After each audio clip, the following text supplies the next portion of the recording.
I thought I'd try varying the background up a little bit, see if that adds any flavor to these. Part of the point is to do as little actual editing and work on this as possible to slit it in my schedule, right? I mean, I literally just got off the exercise thing. I'm a little out of breath, you probably have noticed. And, I'm going to go right back to work on my Deep Space Nine ruminations right after this, so let me know what you think of the background idea. This episode sucks. I mean, I'm sorry. Like, there's a couple of decent points, but unlike the previous two episodes where I can say, that kind of saves it, or that kind of saves it.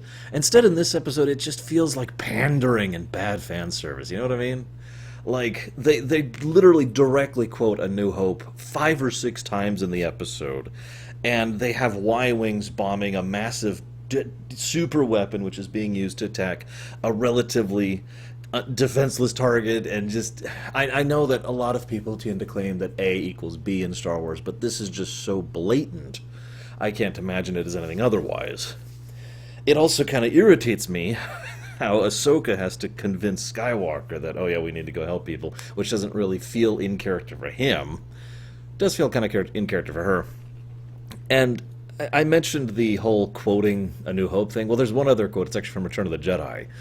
Ahsoka is the one who convinces them to change the plan, which leads to a victory. And both the other two generals, Skywalker and Plo Koon, are like patting each other on the back, like, oh, you did a great job, you did a great job too. And she's like, well, what about me? Oh, yes, from a certain point of view. Wah, wah. It's no wonder. Like, I'm actually a little bit astonished Clone Wars got the traction it did with early episodes like this. I know that's kind of a thing.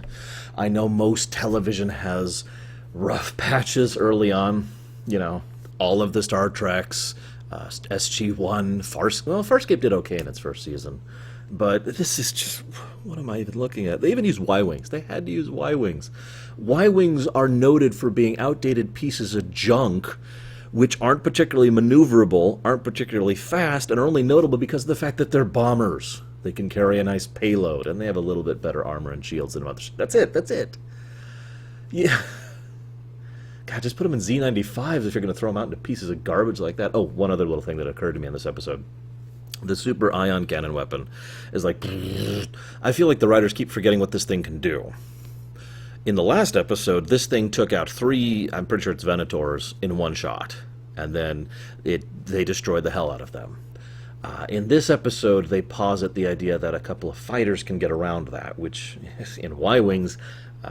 no, I don't buy it, unless those fighters are in this kind of a formation, which they're not. They're all right next to each other.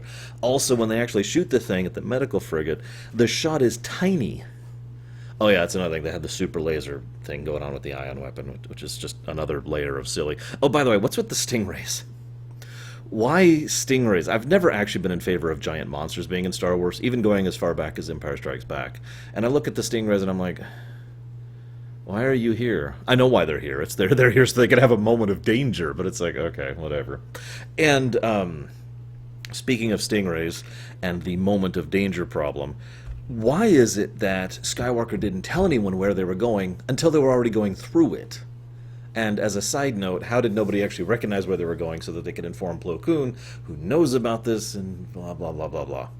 I know that the Jedi aren't actually military personnel and so don't actually understand using their brains, but I'd like to think the Jedi have slightly more brains than at least Plo Koon. He's usually a pretty cool guy. Now, I want to say one last thing really quick before I chop off here and get back to other work. I did like the visuals in this episode. It was a nice... in complete contrast to the first episode, which was kind of bland and cheap. Like, it literally felt like someone didn't have enough money or expertise to really do a background or a backdrop or props or anything like that, so they just said, here's a terrain. They did a good job with a lot of the interiors of the ships, a lot of the areas they're in, the medical bay down on the planet, the interior of Grievous' ship, which I know they showed last episode. Basically a nice variety of that, and I feel like they did a better job of that overall. So, definite props there. That's all I got. See you next time, guys.